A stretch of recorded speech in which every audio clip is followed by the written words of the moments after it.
Tuhan. Pagi hari ini kita akan beribadah bersama-sama.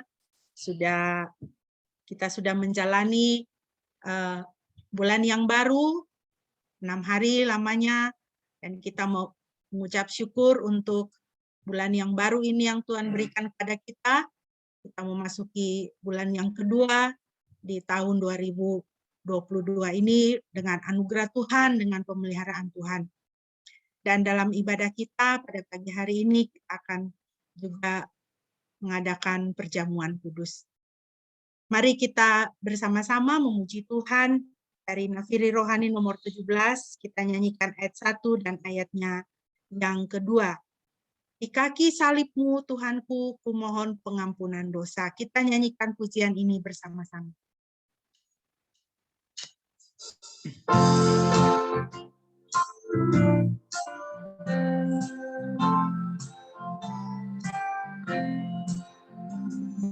Di kaki salibmu Tuhanku, kumohon pengampunan dosa. Darahmu menyucikan daku, puji namanya, puji akan namanya, puji akan namanya, karena kasihnya di salib, puji namanya. Ayatnya yang kedua. Sukacitaku tak terhingga bersama Yesus setiap waktu, oleh anugerahnya ku selamat, puji namanya, puji akan namanya, puji akan namanya, karena kasihnya ya disalib, puji namanya, puji akan namanya, puji akan namanya, puji akan namanya, karena kasihnya ya disalib, puji namanya.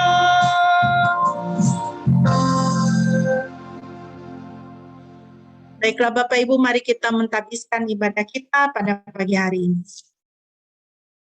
Pertolongan kita hanya terdapat di dalam nama Tuhan Tritunggal yang Kudus, Bapa, Putra, dan Roh Kudus. Kasih karunia-Nya menyertai kita sekalian. Haleluya.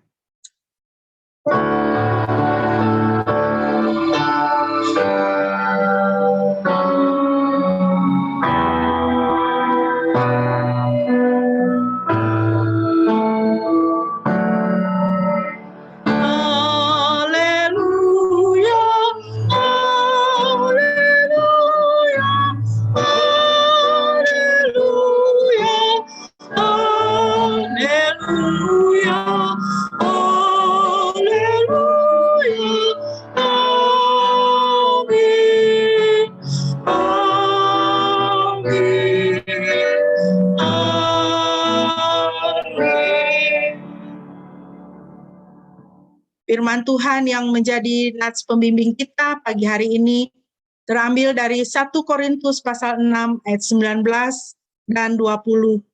Demikianlah firman Tuhan.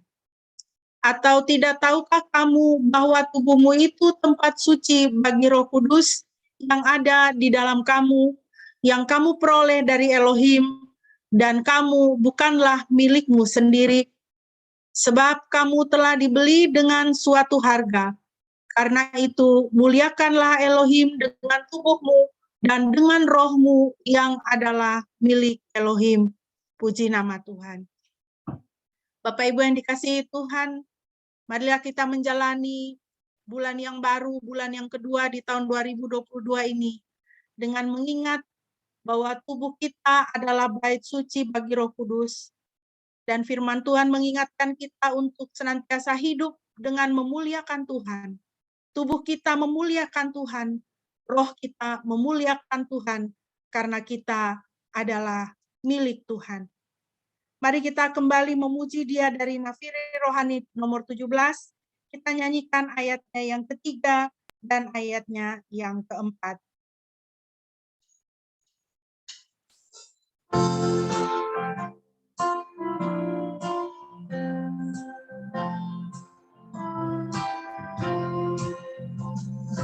Darahnya menghapuskan dosa, dalamnya ku berbahagia, ku diselamatkan, disucikan, puji namanya, puji akan namanya, puji akan namanya, puji akan namanya.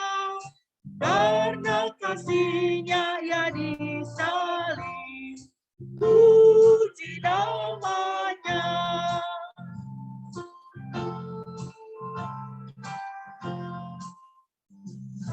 Mari kita datang padanya, menyerahkan beban yang berat. Dia memberi damai sejahtera, puji namanya, puji akan namanya, puji akan namanya, puji akan namanya. Karena kasih-Nya Ia disalib, puji namanya. Karena kasih-Nya, karena kasih-Nya Ia disalib, puji namanya.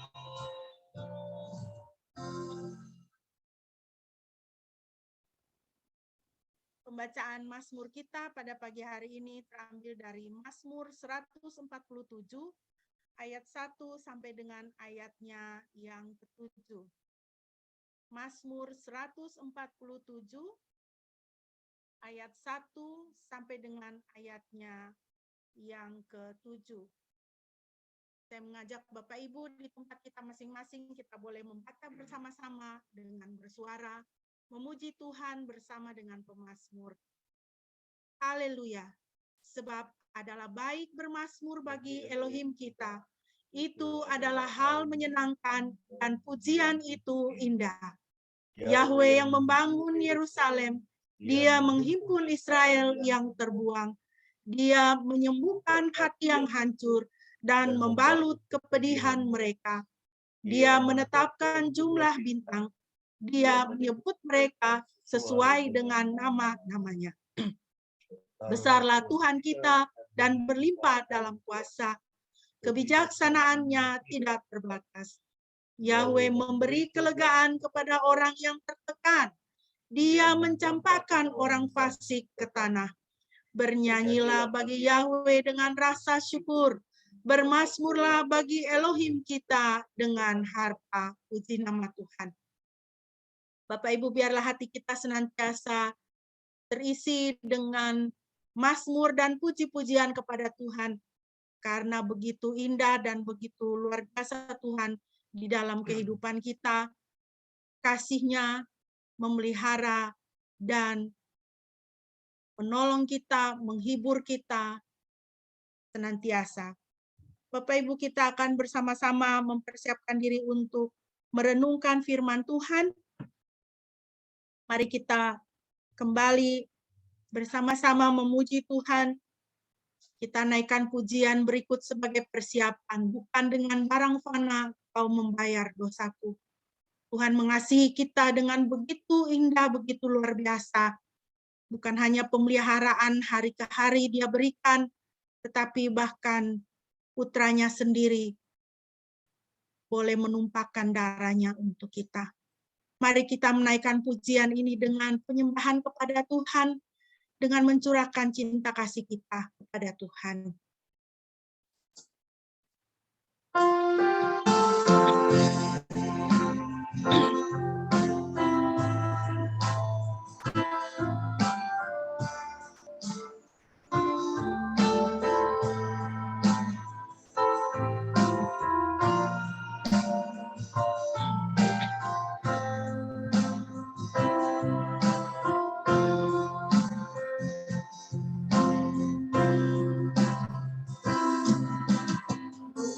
bukan dengan barang panas.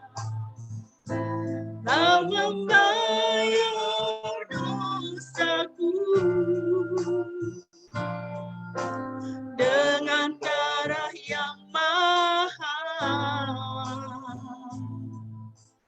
Tiada noda dan celah, bukan dengan emas perak. Kau menebus diriku oleh segenap kasih dan pengorbananmu. Ku telah mati dan tinggalkan cara hidupku yang lama. Semuanya sia-sia dan tak berarti lagi hidup ini. Ku letakkan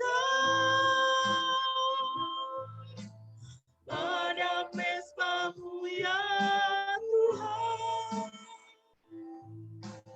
Jadilah padaku seperti yang Kau ingini. Kita naikkan pujian ini sekali lagi. Bukan dengan barang panas Kau membayar dosaku dengan darah yang mahal. Tiada noda dan celah, bukan dengan emas perak. Kau menebus diriku oleh segenap kasih dan pengorbananmu.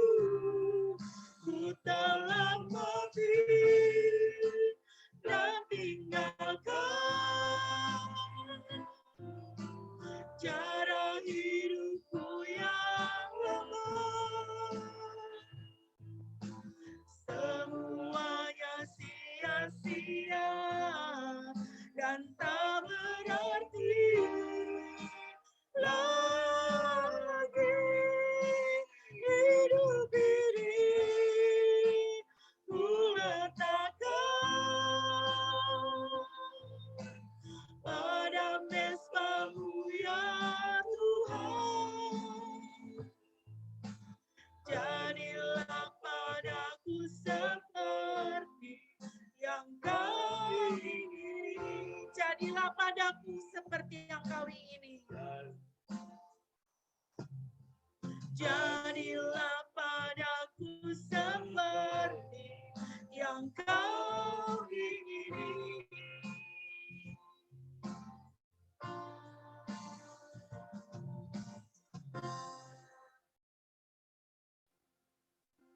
Doa dan perenungan firman Tuhan akan disampaikan oleh hamba-Nya, kami persilakan.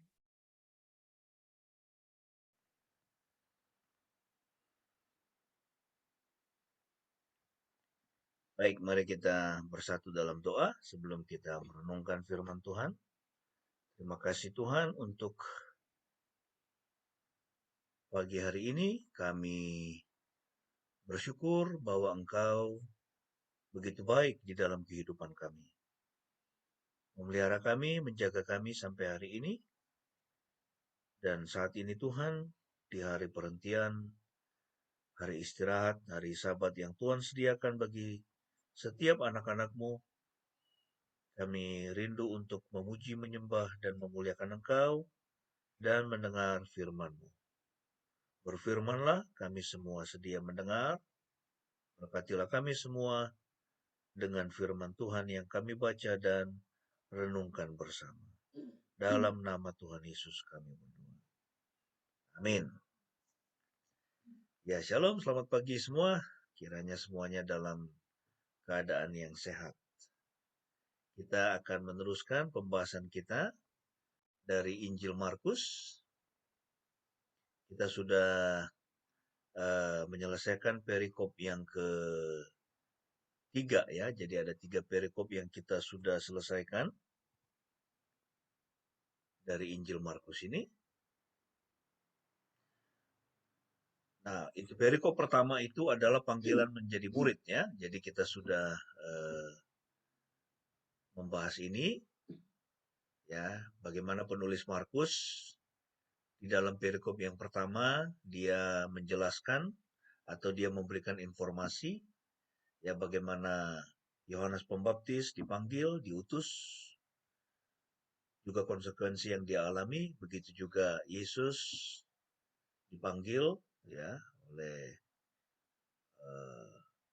itu Bapa ya, diutus untuk menyelamatkan dosa manusia, dan juga konsekuensinya juga para murid ya dipanggil, diutus, dan konsekuensi apa yang harus mereka hadapi ya. Dan kita juga sudah merenungkan bersama apakah kita sudah siap ya untuk membayar harga.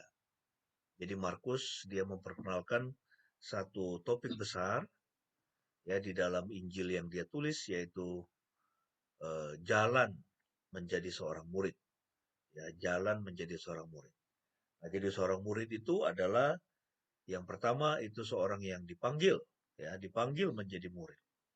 Tuhan Yesus mengatakan, bukan kamu yang memilih aku, tapi akulah yang memilih kamu, ya, dan aku telah menetapkan kamu supaya kamu pergi dan menghasilkan buah, dan buahmu itu kekal. Ya, jadi setiap kita juga dipanggil oleh Tuhan untuk menjadi murid-muridnya. Ya, makanya di dalam Matius pasal 28 ayat 19-20, Tuhan Yesus menyampaikan amanat agung. Ya, dia berkata, pergilah, jadikan semua bangsa menjadi muridku. Ya, baptislah mereka, kemudian ajarlah mereka melakukan semua yang telah aku perintahkan kepadamu. Ya, jadi bukan hanya kita dipanggil menjadi murid, tetapi kita juga dipanggil untuk memuridkan orang lain. Ya, dan kita bisa memulai itu dari tengah-tengah keluarga kita sendiri. Ya, memuridkan anak-anak kita. Ya, kemudian juga nanti setelah itu orang-orang yang ada di luar. Nah, itu perikop yang pertama. Kemudian kita juga sudah membahas perikop yang kedua, di mana di situ penulis Markus ya dia menjelaskan menjadi murid itu adalah untuk melayani. Ya, menjadi murid itu untuk melayani. Ya, agar dapat memperluas kerajaan Elohim. Ya, bukan semata-mata mengharapkan pemenuhan kebutuhan-kebutuhan temporer. Ya, kita sudah membaca di dalam Markus 1, 21-45, begitu banyak orang yang mengikuti Yesus. Begitu banyak orang yang mencari dia. Ya, nah, tetapi mereka mencari dia itu untuk apa? Ya, supaya mereka pemenuhan kebutuhan itu temporernya itu bisa dipenuhi. Ya, jadi supaya kebutuhan temporernya, ya, supaya hidup mereka bisa diberkati. Ya, supaya sakit penyakit mereka atau saudara-saudara mereka bisa disembuhkan. Ya, padahal semua itu sifatnya temporer. Ya, jadi itu semua adalah kebutuhan temporer ya. Semua kita memiliki kebutuhan temporer. Nah, tetapi di dalam Markus 1, 21-45, di situ penulis Markus dia meng-highlight ya ibu mertua Petrus. Ya, bagaimana kita harus belajar dari ibu mertua Petrus yang setelah dia disembuhkan dia memberi dirinya untuk melayani Yesus dan para muridnya. Ya, sehingga aplikasi buat kita dalam perikop yang kedua itu adalah supaya kita menjauhi sikap antagonistik atau mementingkan diri sendiri. Ya, dalam dunia ini kita melihat ya, ini dunia yang begitu serakah, ya kan? Dunia yang begitu serakah. Begitu banyak orang yang hidupnya adalah untuk memenuhi kebutuhan-kebutuhan dirinya, ya kan? Sehingga itu penipuan itu begitu banyak ya. Investasi saham, kemudian juga asuransi juga itu banyak itu penipuan-penipuan itu. Ya, karena apa? Manusia sekarang itu cenderung mementingkan diri sendiri, ya, bersikap antagonistik. Nah, kita harus punya pemikiran bagaimana hidup saya bisa menjadi berkat bagi orang lain.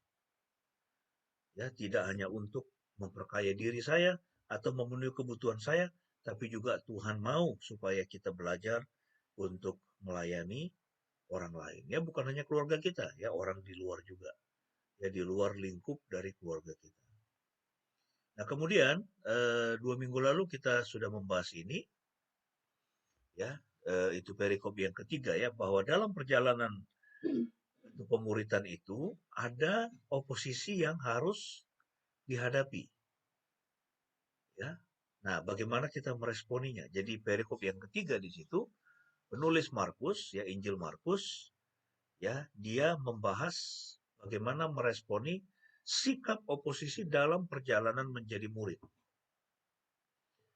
Kita bisa melihat itu 2 minggu lalu kita sudah membahas Markus 2 ayat 1 sampai dengan Markus 3 ayat 8. Ya, begitu banyak oposisi yang dihadapi. Oposisi yang dihadapi oleh Yesus dan para murid.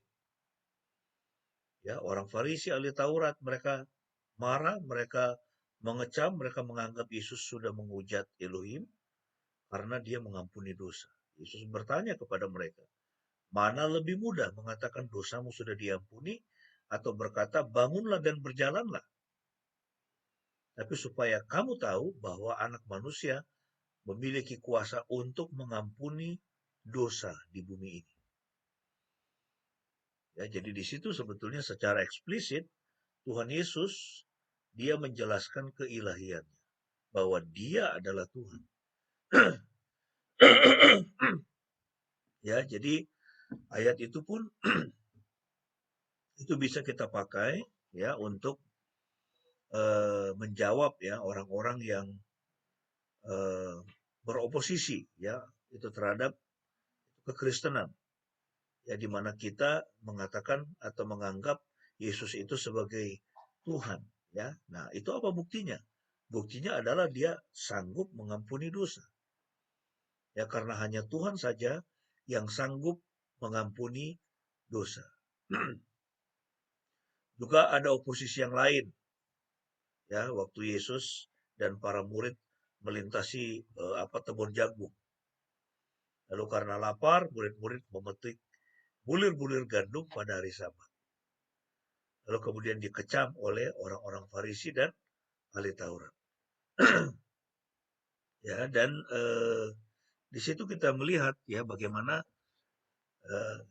Yesus memberikan jawaban-jawaban, ya, termasuk bagian yang berikutnya adalah ketika dia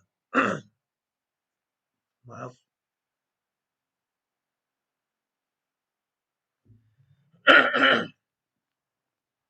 dan yang berikutnya kita melihat ya itu bagaimana Yesus menyembuhkan ya orang yang lumpuh tangannya itu pada hari Sabat juga di dalam sinagoga. Ya, sehingga kemudian kita memperhatikan di situ bagaimana oposisi itu semakin lama itu semakin meningkat ya sampai kemudian mereka berkomplot untuk membunuh Yesus dan kita belajar dari Injil bahwa pada akhirnya mereka melakukannya ya, mereka membunuh Yesus. Nah, jadi perikop yang ketiga ini di situ penulis Injil Markus dia memperlihatkan jenis-jenis oposisi yang akan dialami oleh mereka yang melayani Yesus sebagai akibat dari tindakan-tindakan Yesus dan perubahan cara hidup mereka. Ya, keteguhan sikap dan keberanian yang diperlihatkan Yesus demi menggenapi misinya untuk memperluas kerajaan Elohim adalah sikap yang juga harus diteladani para murid. Ya, meskipun untuk itu mereka harus menghadapi oposisi yang sangat keras bahkan sampai mengancam nyawa. Ya, jadi seorang yang ingin menjadi murid Tuhan, berkomitmen untuk menjadi murid Tuhan, ya, dan sedang berjalan di dalam jalan pemuritan, maka mereka akan menghadapi oposisi-oposisi. Ya, mari kita lihat oposisi apa yang sudah pernah Anda alami, ya. Anda bisa merenungkan sendiri. Oposisi apa yang pernah Anda alami sebagai akibat dari iman Anda kepada Tuhan. Sebagai akibat dari perjalanan Anda menjadi murid Tuhan. Ya. Nah, sekarang pertanyaannya, apakah kita sudah memiliki keberanian dan keteguhan hati seperti yang diperlihatkan oleh Yesus dan juga para muridnya? Nah, pada pagi ini kita akan membahas Markus 3 ayat 7 sampai 33. Ya, dan kita akan membahas satu topik, siapakah yang layak disebut murid? Ya, jadi di sini Markus, ya, sebagai sosok yang diinspirasi oleh Roh Kudus untuk menulis Injil ini, ya, dia membahas topik ini, ya, dari itu berbagai ayat-ayat, ya, mulai dari ayat 7 sampai 33 itu dia membahas siapakah yang layak disebut sebagai murid, ya, murid Yesus. Kita akan membaca Markus 3 ayat 7 sampai 33 dan saya minta beberapa orang bisa membacanya. Markus 7 ayat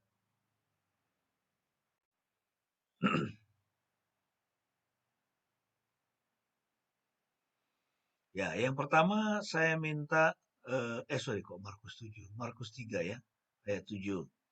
Yang pertama saya minta Eli, ya, bisa membaca ayat 7 sampai 12.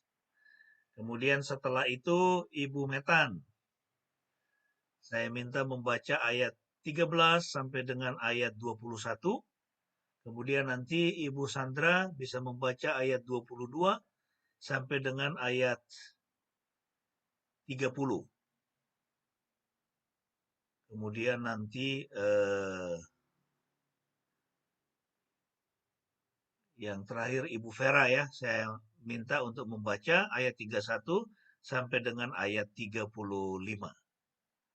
Ya, jadi mulai dari Mbak Eli dulu ayat 7 sampai 12.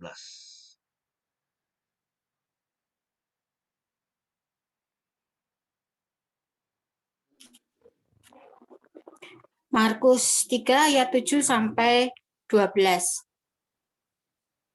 Yesus dan para muridnya menyingkir ke danau. Sekumpulan orang banyak dari Galilea dan Yudea pun mengikutinya. Juga dari Yerusalem, Idumea, seberang Yordan, sekitar Tirus dan Sidon. Mereka yang datang kepadanya itu adalah orang-orang yang telah mendengar berita tentang mujizat-mujizat yang dia lakukan. Dia berkata kepada para muridnya agar disediakan sebuah perahu kecil supaya orang banyak itu tidak mengimpitnya. Karena dia telah menyembuhkan banyak orang, maka semua orang sakit berdesak-desakan untuk dapat menyentuhnya.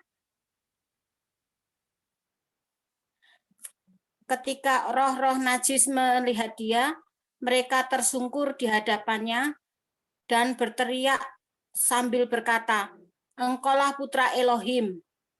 Tetapi dia peringatkan mereka dengan keras untuk tidak memberitahukan siapa dia. Amin. Ya, jadi di sini kita lihat Tuhan Yesus memperingatkan, ya, roh-roh najis itu, ya, untuk tidak memberitahukan, ya, siapa dia, ya, karena belum waktunya di situ.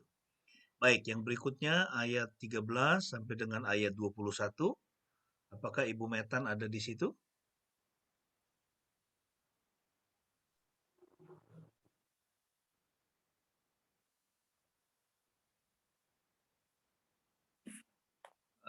Tadi ayat yang ke ayat 13, ya. ayat 13 sampai dengan ayat yang ke-21. Yesus mendaki ke atas gunung, lalu memanggil mereka yang dikehendakinya, dan mereka datang kepadanya. Dia menetapkan 12 orang supaya selalu bersamanya, dan supaya dapat mengutus mereka untuk mengajar. Dan memberinya kuasa untuk menyembuhkan penyakit serta mengusir roh-roh jahat. Dia memberi nama Petrus kepada Simon, kepada Yakobus dan anak Zebedeus, dan Yohanes saudara Yakobus. Dia memberi mereka nama Boanerges, yang artinya anak-anak guntur. Lalu Andreas, Filipus, Bartolomeus, Matius, Thomas, Yakobus dan anak Alfeus, Tadeus, Simon orang Selot, dan Yudas Iskariot yang mengkhianati dia. Kemudian Yesus masuk ke sebuah rumah, maka datanglah orang banyak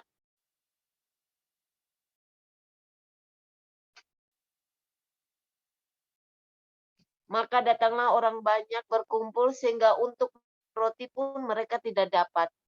Ketika keluarganya mendengar hal itu, mereka datang untuk mengambilnya, sebab mereka berkata bahwa dia sudah gila.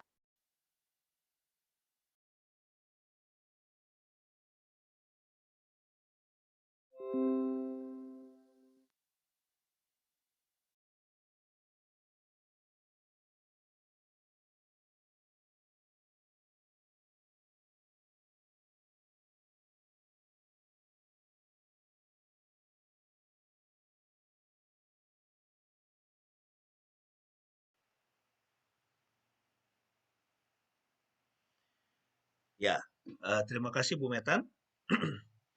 Nah, ada hal yang menarik ya di ayat 13 sampai dengan ayat 21 ini. Ini berbicara tentang bagaimana ke-12 murid dipanggil. Lalu kemudian di ayat yang ke-20 di situ dikatakan, kemudian Yesus masuk ke sebuah rumah, maka datanglah orang banyak berkumpul, sehingga untuk makan roti pun mereka tidak dapat. Ketika keluarganya mendengar hal itu, mereka datang untuk mengambilnya, sebab mereka berkata bahwa dia sudah gila. Ya, ini keluarga siapa di sini? Keluarga dari Yesus. Ya, mendengar hal itu, mereka datang untuk mengambilnya dan mereka mengatakan dia sudah gila. Ya, nah ini nanti jadi poin penting yang bisa kita ini simak ya dari bagian ini. Kemudian yang berikutnya adalah Ibu Sandra ya, saya pikir.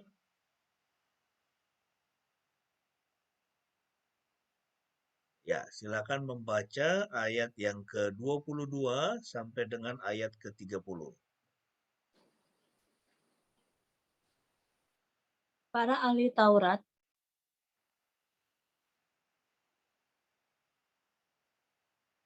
Ini.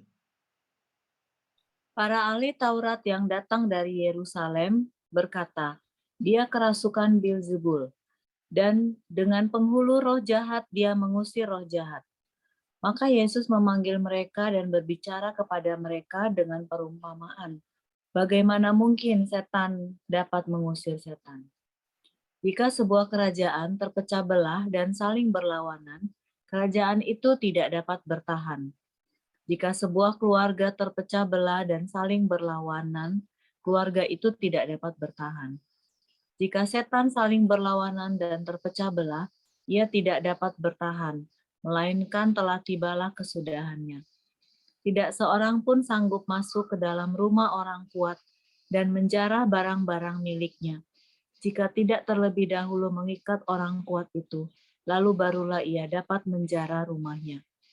Sesungguhnya aku berkata kepadamu bahwa semua dosa anak-anak manusia dan hujat sebanyak apapun yang telah mereka ucapkan akan diampuni. Namun siapa yang menghujat Roh Kudus, dosanya tidak akan pernah dihapuskan, melainkan akan mengalami hukuman kekal. Yesus mengucapkan hal itu sebab mereka berkata bahwa dia memiliki roh najis. Ya, terima kasih. Nah, jadi kita perhatikan di sini itu tadi di bagian yang pertama kita lihat Yesus ya, dia mengusir roh jahat. Ya kan? Di bagian pertama Yesus mengusir roh jahat, lalu kemudian memerintahkan mereka tidak memberitahukan itu siapa dirinya. Kemudian yang kedua, Yesus memanggil para murid, lalu kemudian keluarganya datang dan mau mengambil dia karena menganggap dia orang gila. Nah, sekarang kita lihat ayat 22 sampai 30 ini, yaitu ahli Taurat ya, dikatakan para ahli Taurat yang datang dari Yerusalem juga berkata dia kerasukan Beelzebul. Ya, jadi Beelzebul itu adalah penghulu, ya penghulu setan, ya penghulu kuasa kegelapan yang ada di Israel pada waktu itu. Lalu kemudian mengatakan dengan penghulu roh jahat dia mengusir roh jahat. Ya, nah jadi ini juga kita lihat ini sebuah oposisi juga ya dari ahli Taurat ya, oposisi yang lain. Dan kita sudah membaca bagaimana jawaban Yesus. Dia mengatakan sebuah kerajaan terpecah belah, jika sebuah kerajaan terpecah belah dan saling berlawanan, kerajaan itu tidak dapat bertahan. Kalau setan melawan dirinya, maka kerajaannya pasti akan musnah. Ya, nah ini bagian yang ketiga. Kemudian saya minta yang terakhir Ibu Vera bisa membaca ayat 31 sampai 35. Amin. Kemudian datanglah ibu dan saudara-saudara Yesus sementara berdiri di luar mereka. Sementara berdiri di luar, mereka menyuruh orang untuk memanggilnya. Orang banyak yang duduk mengelilinginya berkata kepadanya, "Lihatlah, ibu dan saudara-saudaramu ada di luar mencari engkau." Dia menjawab mereka, "Siapakah ibuku atau saudara-saudaraku?" Sambil memandang mereka yang duduk di sekelilingnya. Dia berkata, "Lihat, inilah ibuku dan saudara-saudaraku. Sebab siapa saja yang melakukan kehendak Elohim, ia adalah saudaraku. Laki-laki, saudaraku perempuan, dan ibuku." Amin. Ya, terima kasih. Ini bagian yang terakhir.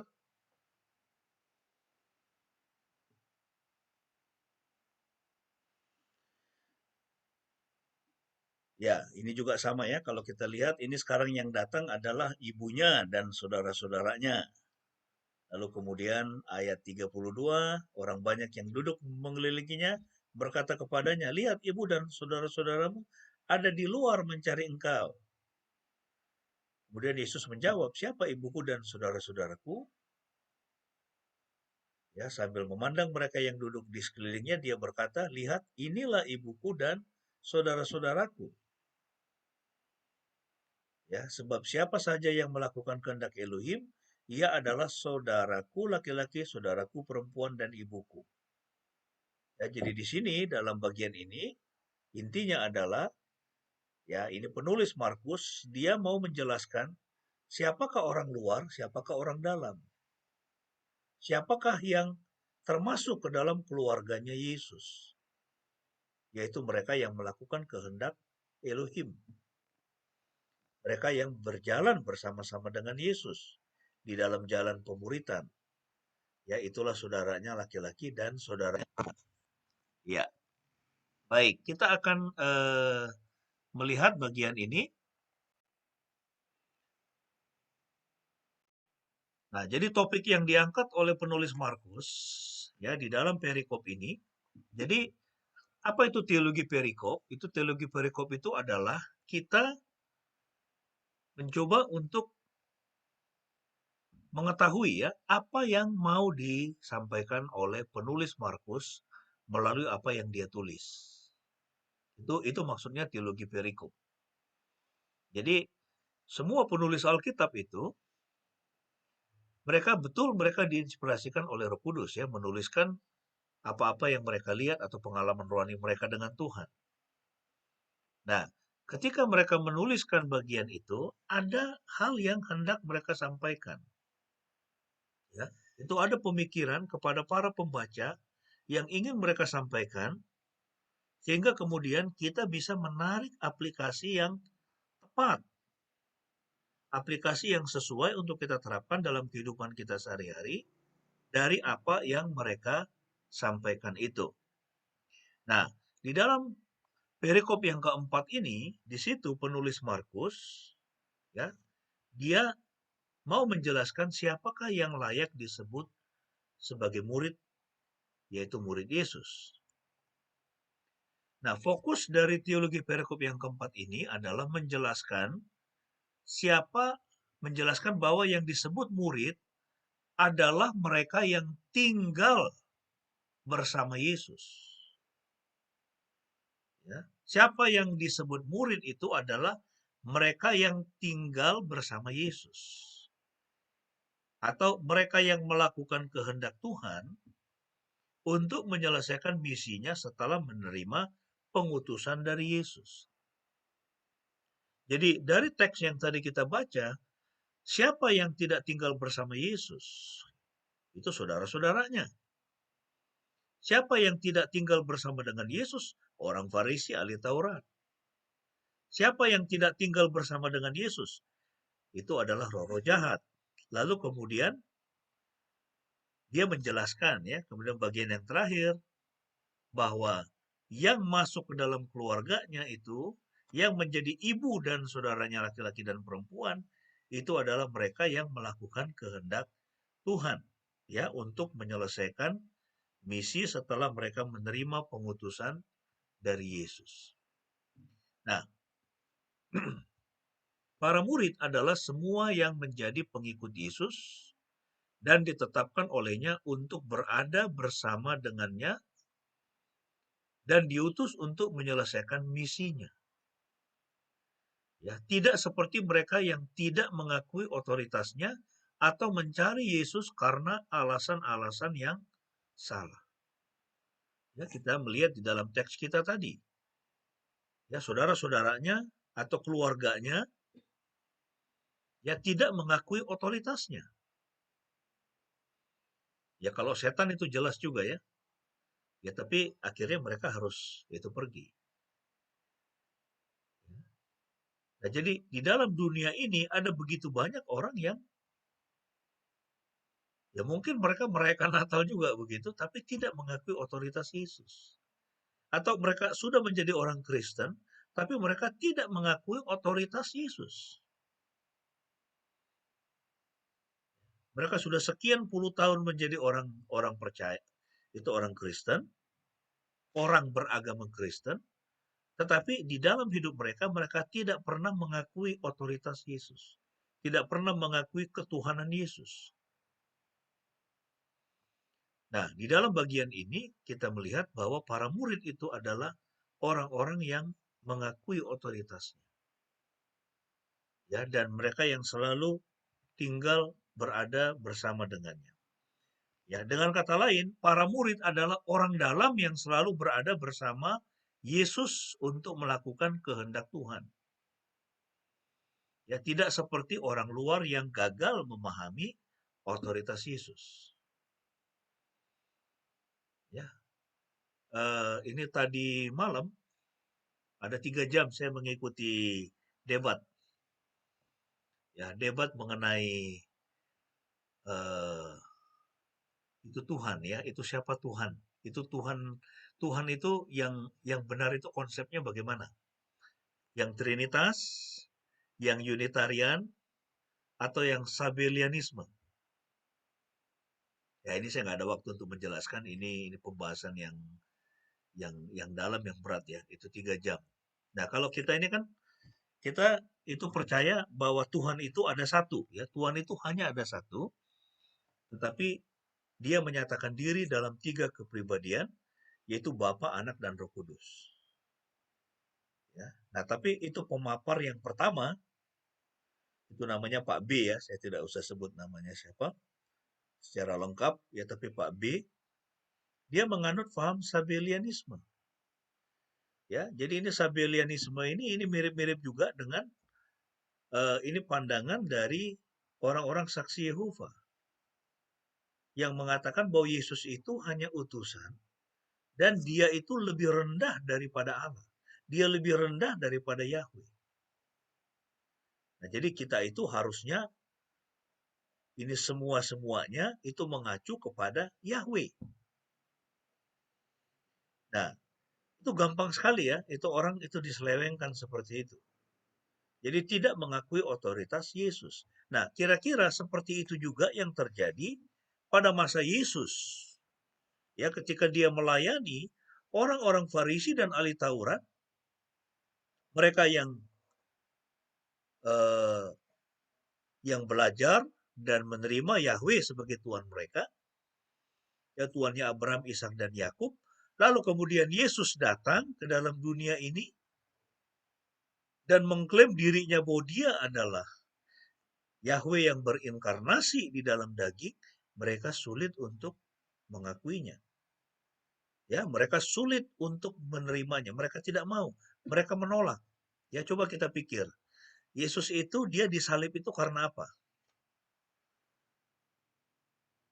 Ya, itu tuduhannya itu apa? Tuduhannya karena dia itu orang-orang banyak yang itu berseru itu kan. Itu mereka kan di apa? Ya, itu mereka diinfiltrasi lah begitu ya oleh orang-orang Farisi dan ahli Taurat. Mereka mengatakan karena Yesus itu dia menganggap dirinya sebagai anak Allah, putra Elohim. Dengan kata lain, dia mengatakan bahwa dia adalah Tuhan sendiri. Ya, itulah alasan Yesus disalib itu adalah itu. Dia dianggap sudah menghujat Tuhan. Ya, karena orang Farisi ahli Taurat tidak mengakui otoritasnya.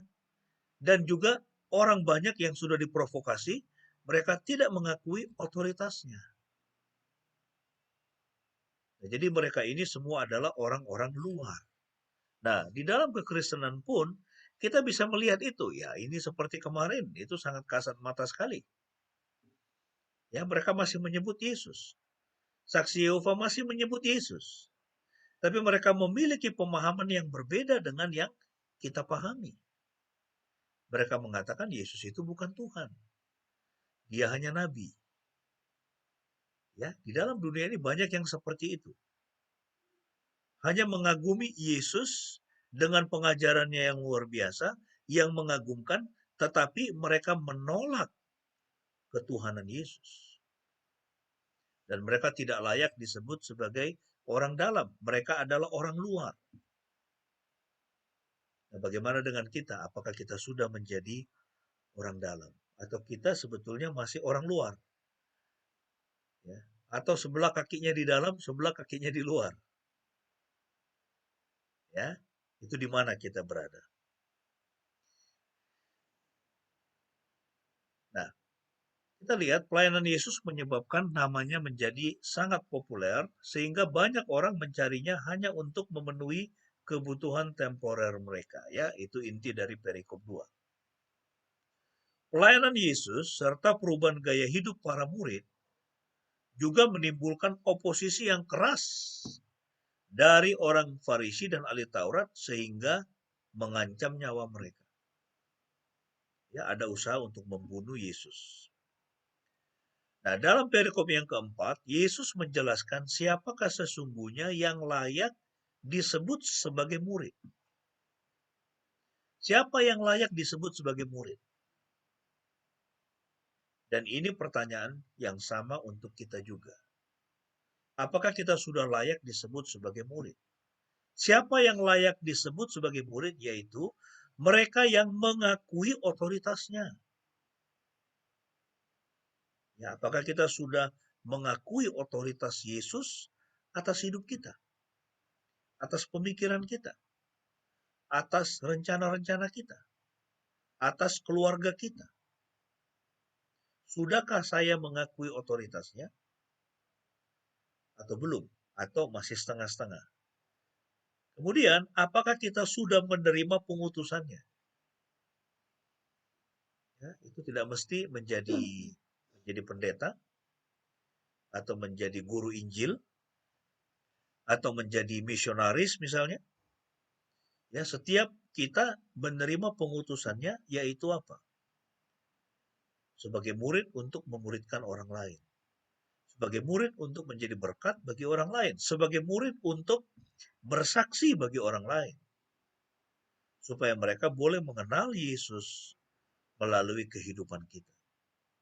Kemudian yang layak disebut sebagai murid itu adalah orang-orang yang senantiasa berada bersama dengan dia. Nah ini, senantiasa berada bersama dengan dia. Ya, itulah sebabnya ketika ibunya dan saudara-saudaranya datang, kemudian itu orang banyak itu mengatakan, ibumu dan saudara-saudaramu, mereka ada di luar, mereka mencarimu.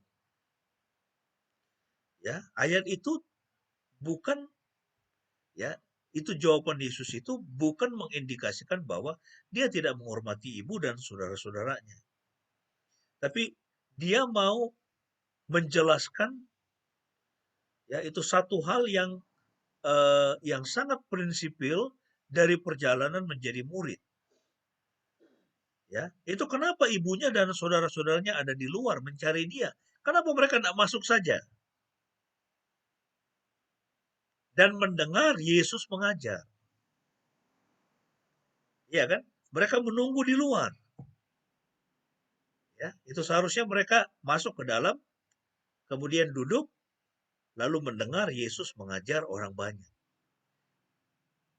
Itulah sebabnya Yesus kemudian dia memberikan sampel itu, dia menjelaskan, ya, itu peristiwa itu untuk menjelaskan siapakah yang layak disebut sebagai muridnya, yaitu yang mengakui otoritasnya, kemudian menerima pengutusannya, serta senantiasa berada bersama dengan dia. Artinya apa?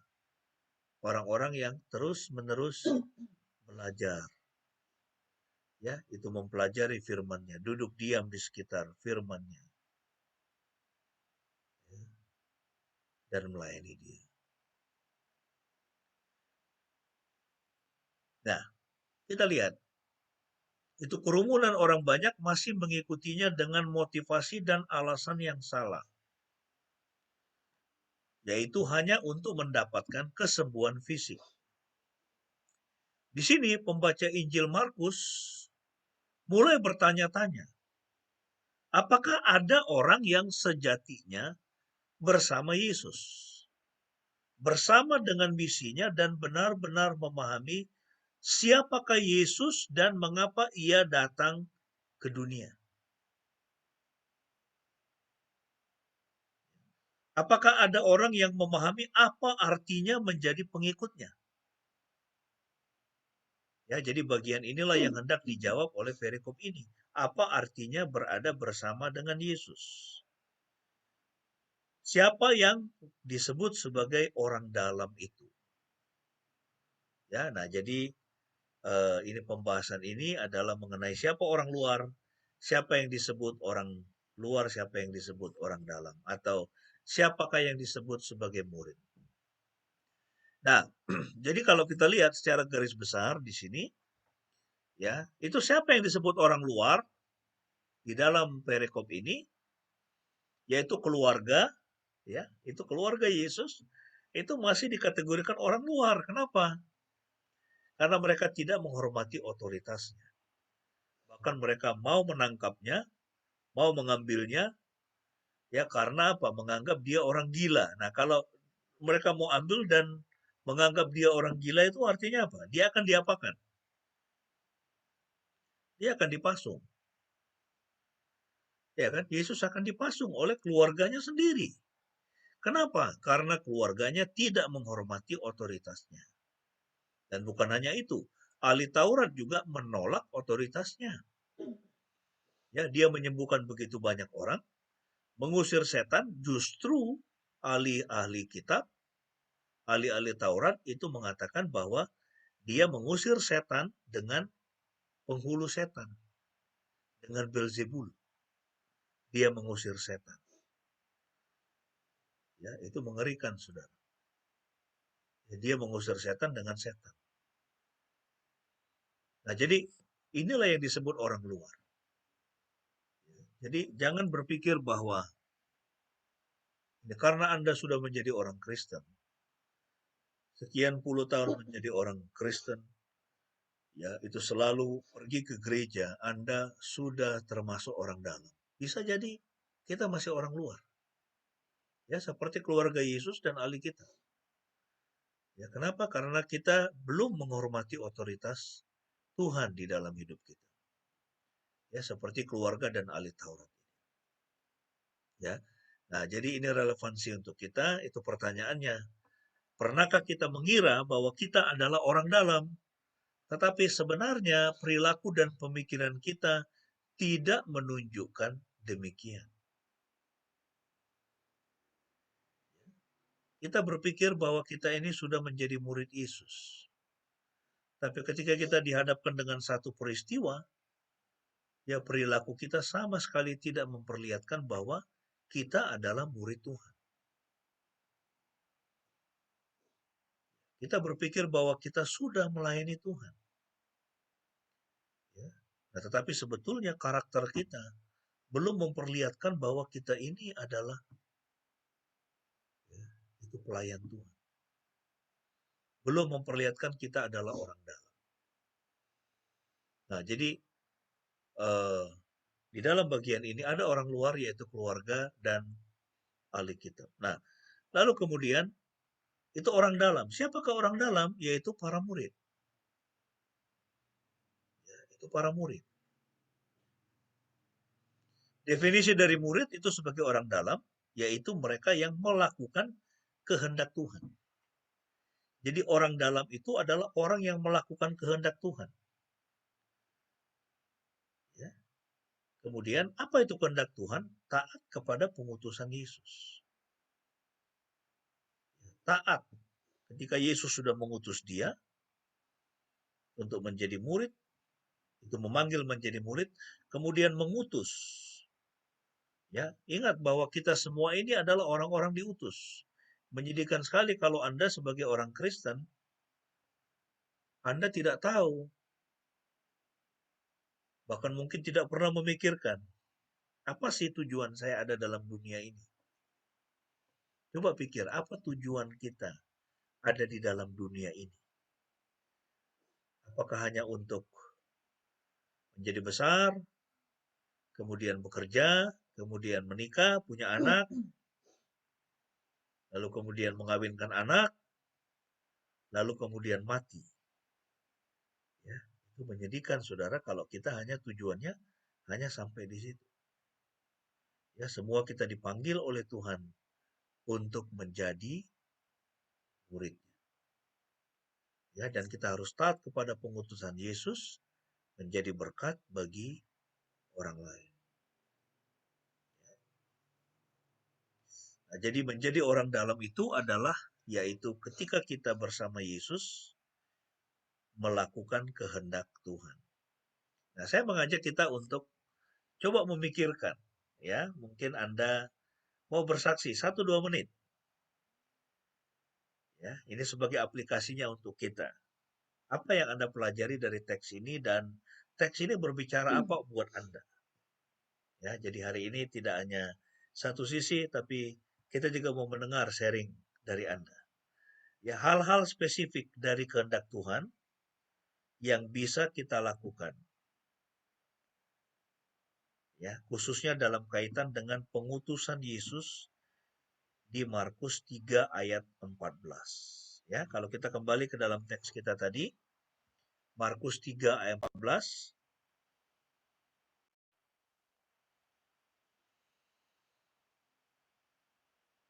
Nah ini. Dia menetapkan 12 orang supaya selalu bersamanya. Ya, jadi orang dalam itu adalah orang yang selalu bersamanya, dan supaya dapat mengutus mereka untuk mengajar. Kemudian memberinya kuasa untuk menyembuhkan penyakit serta mengusir roh jahat. Ya, dia menetapkan 12 orang supaya selalu bersamanya. Orang dalam itu adalah orang yang selalu bersama dengan Yesus. Murid Yesus adalah mereka yang selalu bersama dengan Yesus, diutus oleh Yesus. Diutus untuk mengajar, diutus untuk menyembuhkan, ya, diutus untuk menjadi berkat. Saya persilakan yang ingin sharing 1-2 menit. Ya, apa yang Anda sudah pelajari dari teks ini?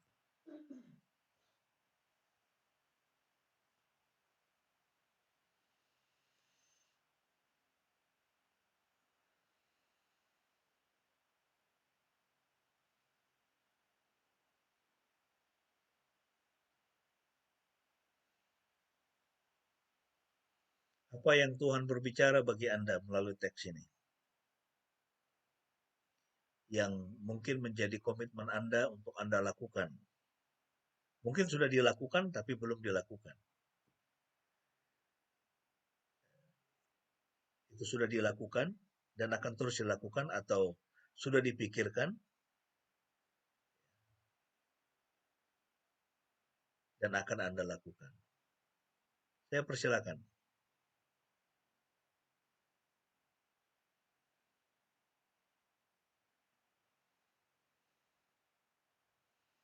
Ya, Mbak Olive. Silakan.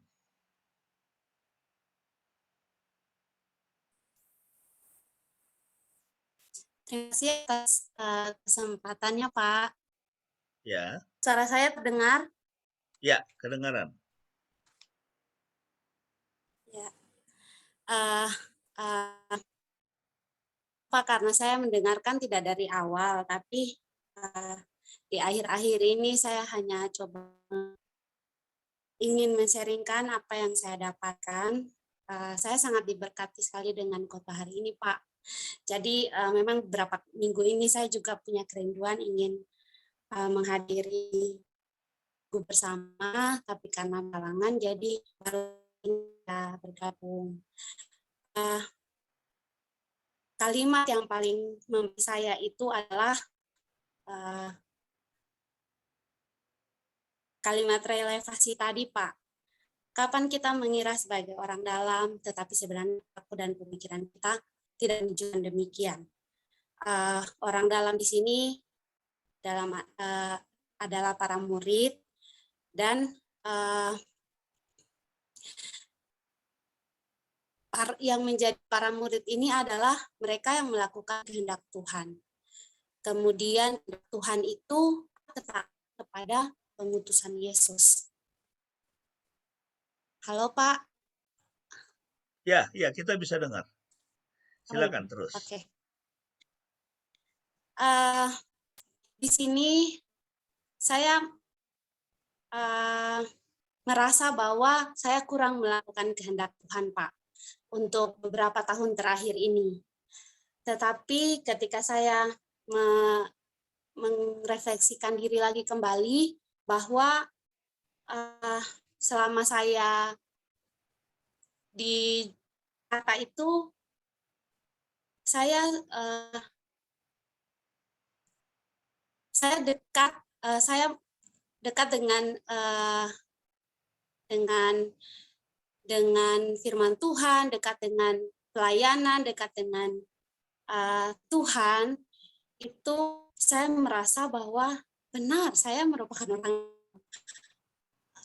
dalam kehidupan saya sehari-hari diberkati dengan semua orang yang saya temui. Saya dinilai orang yang sangat positif terhadap mereka, sampai satu kejadian itu waktu saya ke Bali itu, Pak. Jadi waktu itu ada teman kos saya yang baru masuk di kosan. Tadi Pak Cornel bilang orang-orang dalam itu adalah orang-orang yang menerima otoritas Tuhan, yang bisa mengusir roh jahat, yang bisa menyembuhkan orang sakit. Nah, saya merasa bahwa waktu itu saya adalah para murid itu gitu loh, Pak. Jadi waktu saya terus yang telepon bahwa kapan kembali, membutuhkanmu gitu, teman kos kita ini dia tidak bisa tidur, dia pingin berdoa sama kamu, dia pingin kamu tuh memberi kekuatan sama dia karena dia tuh ganggu roh jahat. Saya kaget, Pak, karena saya kok saya yang ditelepon. Ada kok orang lain. Kamu kan bisa panggil kamu bisa curhat si Bukos bisa panggil Romo atau siapa yang bisa datang berdoa di kos kita kah? Begitu, tapi malah saya yang ditelepon seperti itu. Nah, kemudian hal itu adalah peristiwa yang penting bagi saya karena saya merasa bersyukur bahwa dekatkan diri dengan Tuhan itu kita bisa melakukan kita mendapatkan otoritas dari Tuhan. Dan hal yang ingin saya lakukan untuk tahun ini adalah usaha untuk melakukan untuk diri kepada Tuhan, dan saya ingin menjadi murid Tuhan kembali, seperti itu. Maksudnya karena kedekatan saya dengan Tuhan, saya belum melakukan ke Tuhan dalam beberapa tahun terakhir ini. Jadi saya ingin membuat satu solusi di diri saya bahwa saya ingin melakukan kehendak Tuhan, saya ingin mengajar lagi, saya ingin melakukan pelayanan lagi. Jadi mungkin pada kesempatan ini karena saya juga sudah tinggal di kos-kosan, jadi kos-kosan ini saya bisa pakai untuk melakukan kehendak Tuhan itu. Demikian Pak Cornel, terima kasih. Oke, terima kasih Mbak Olive untuk ininya ya, komitmennya ya untuk kembali menjadi orang dalam ya. Iya Pak. Ini berarti kamu sudah sempat merasa sebagai orang luar nih. Pak, merasa Pak. Oke. Ya, karena dulu begitu aktif melayani ya, waktu di Jogja. Iya, betul Pak. Sekarang. Oke, baik. Masih ada yang lain? 1, 2 lagi mungkin sharing singkat.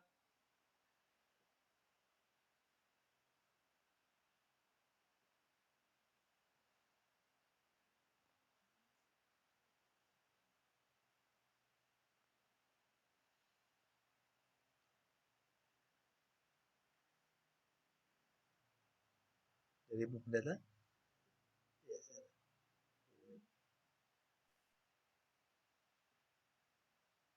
Ya, dari Bu Pendeta. Ya. Jadi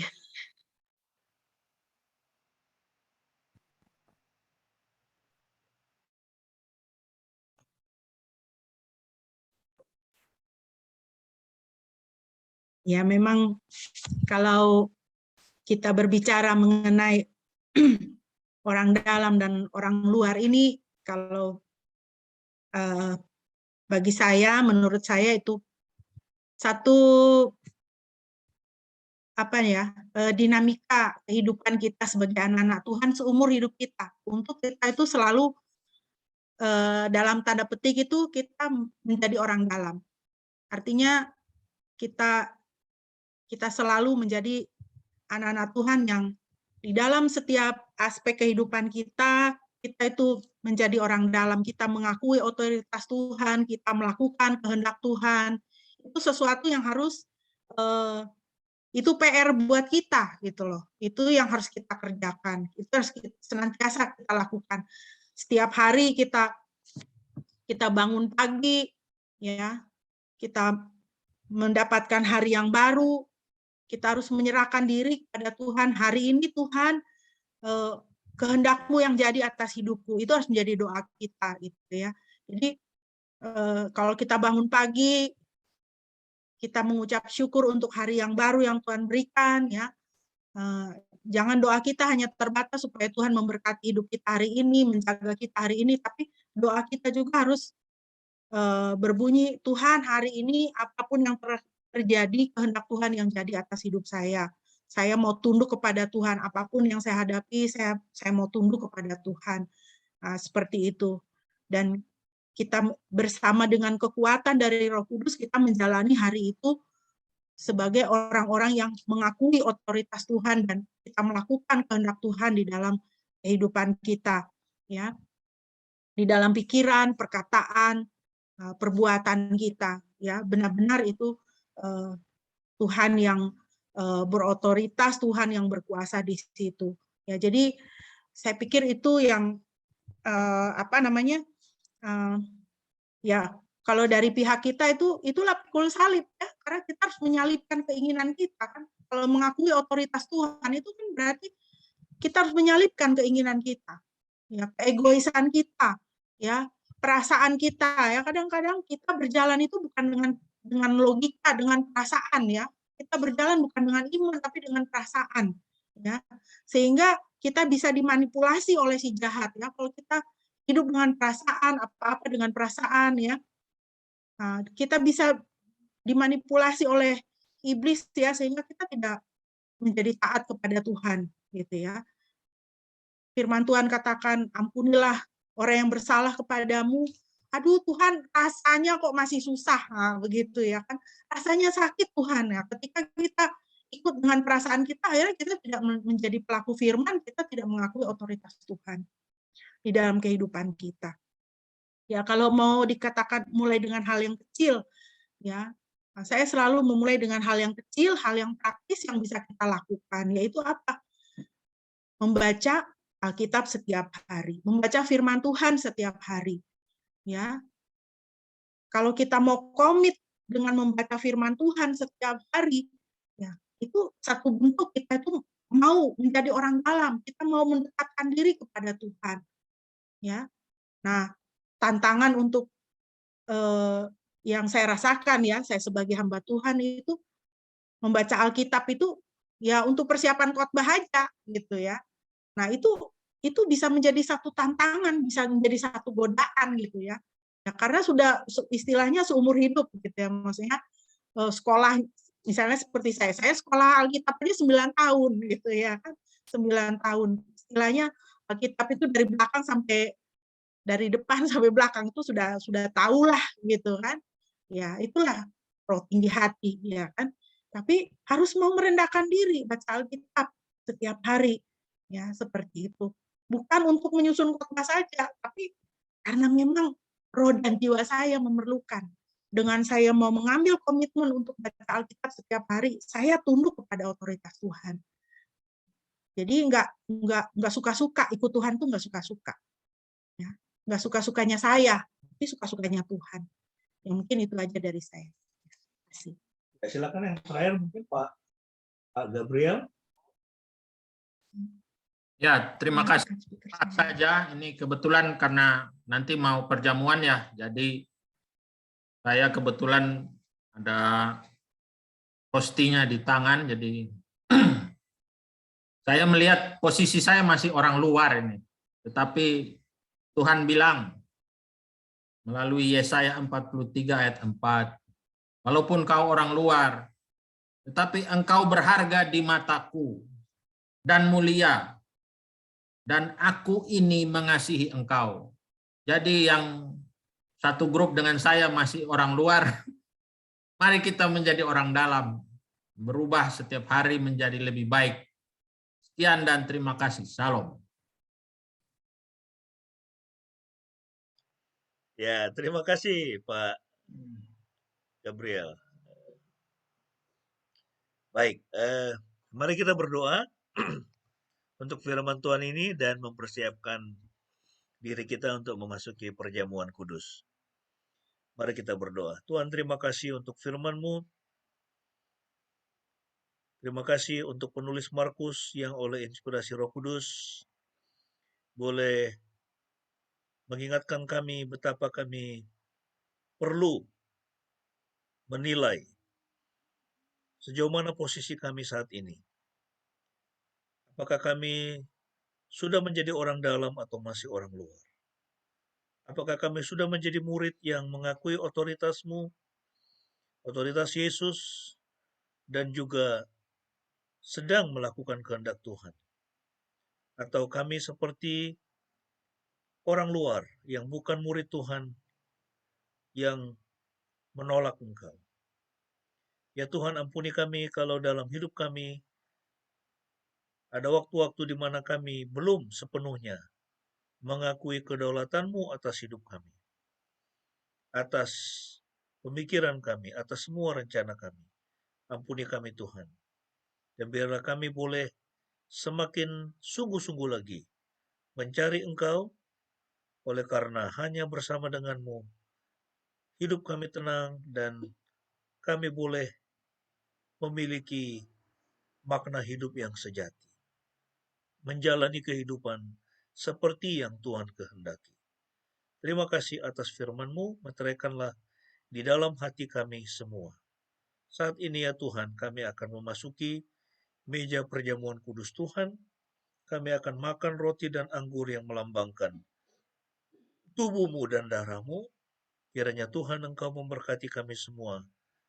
Melalui perjamuan kudus ini semakin menguatkan iman percaya kami dan kesetiaan kami sebagai murid-murid Kristus. Di dalam nama Tuhan Yesus kami berdoa. Amin. Baik, kita akan masuk dalam perjamuan kudus. Saya mempersilakan yang siap dengan roti dan anggur bisa mempersiapkan roti dan anggur.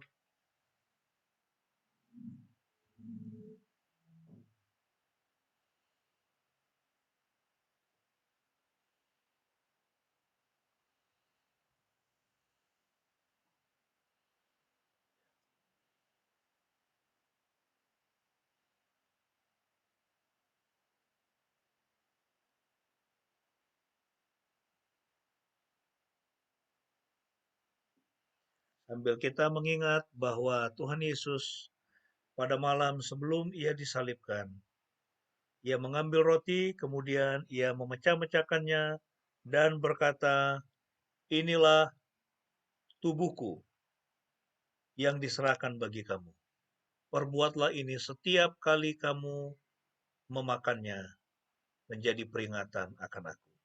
Mari kita mengangkat roti di tangan kanan kita sambil kita mengingat tubuh Tuhan Yesus yang sudah dipecah-pecahkan.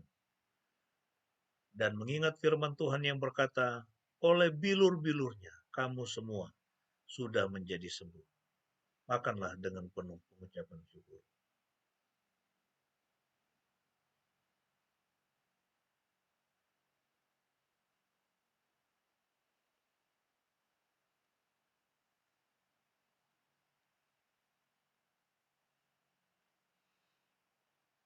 Dan setelah makan roti, kemudian Tuhan Yesus mengambil cawan yang berisi anggur, dan dia berkata, inilah darahku, darah perjanjian yang diserahkan bagi kamu. Perbuatlah ini setiap kali kamu meminumnya menjadi peringatan akan aku. Mari kita mengangkat cawan di tangan kanan kita dan meminum anggur yang melambangkan darah Tuhan Yesus untuk pengampunan dosa dan keselamatan kita. Minumlah dengan penuh pengucapan syukur.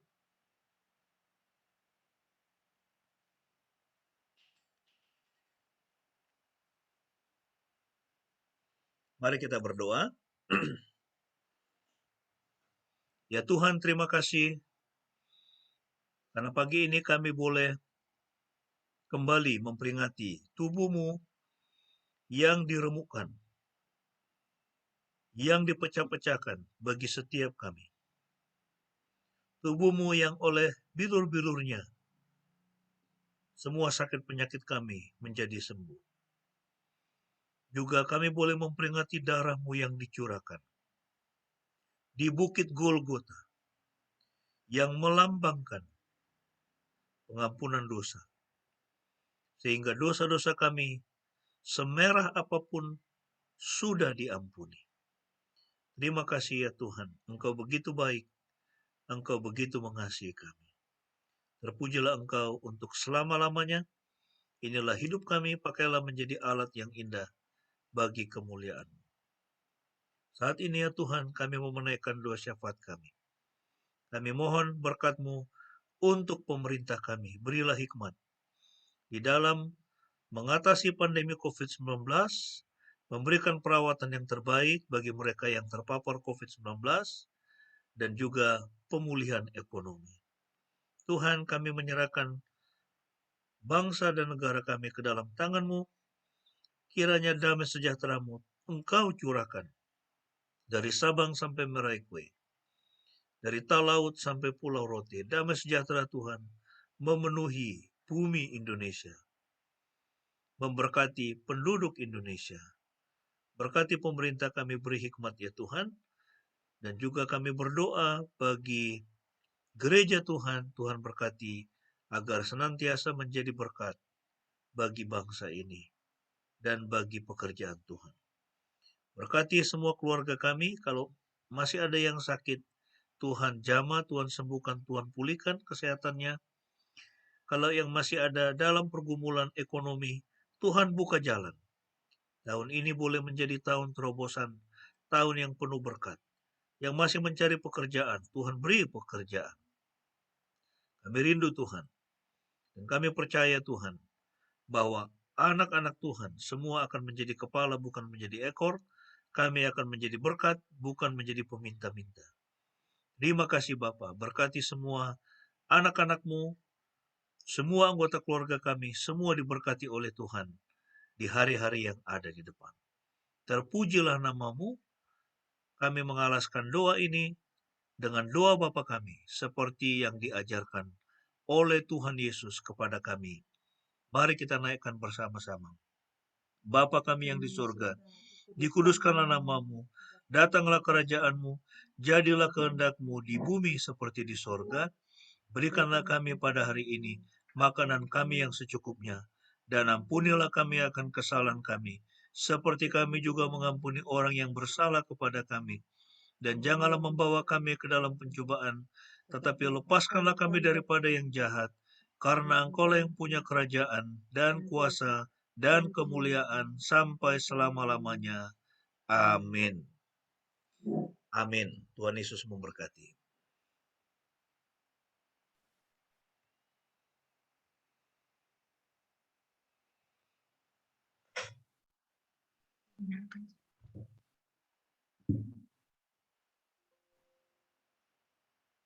Bapak Ibu, mari bersama-sama kita mengucapkan pengakuan iman kita di hadapan Tuhan, dan sesama marilah kita berkata demikian.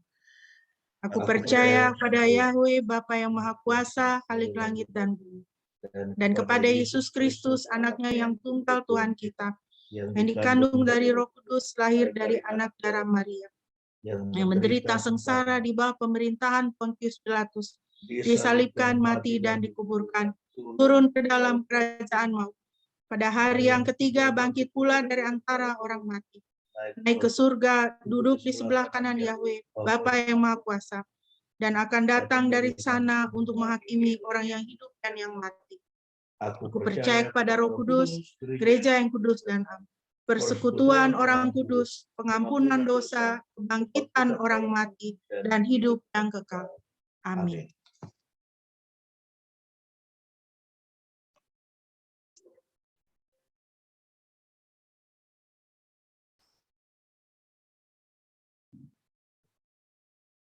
Bapak Ibu, mari kita akan mengakhiri ibadah kita pada pagi hari ini.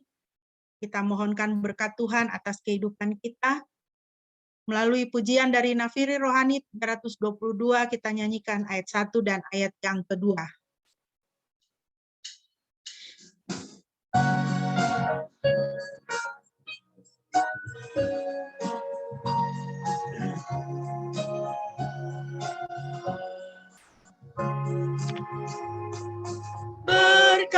Berkatilah kami Tuhan dengan damai sejahtera. Penuhilah kami Tuhan dengan kasih setia-Mu. Segarkanlah jiwa kami di jalan hidup ini. Ayat yang kedua. Kami mengucapkan syukur, dengar Injil-Mu Tuhan, yang memberi keselamatan, kami menjadi baru. Perteguhkan iman kami pada kebenaran-Mu.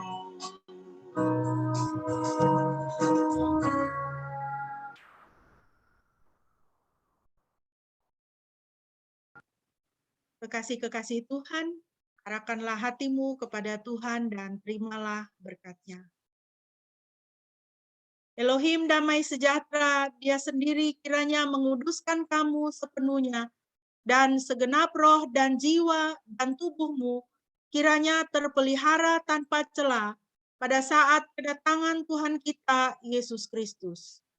Dia yang memanggil kamu adalah setia, Dia juga yang akan melaksanakannya.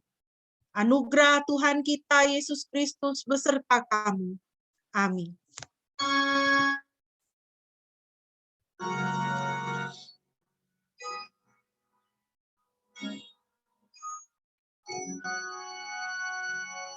Pujilah Halik semesta, sumber segala kurnia, surga dan bumi puji terus. Sang Bapa, Putra, Roh Kudus. Amin.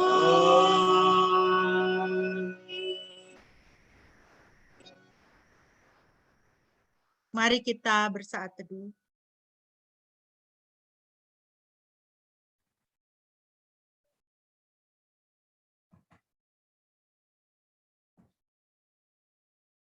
Amin.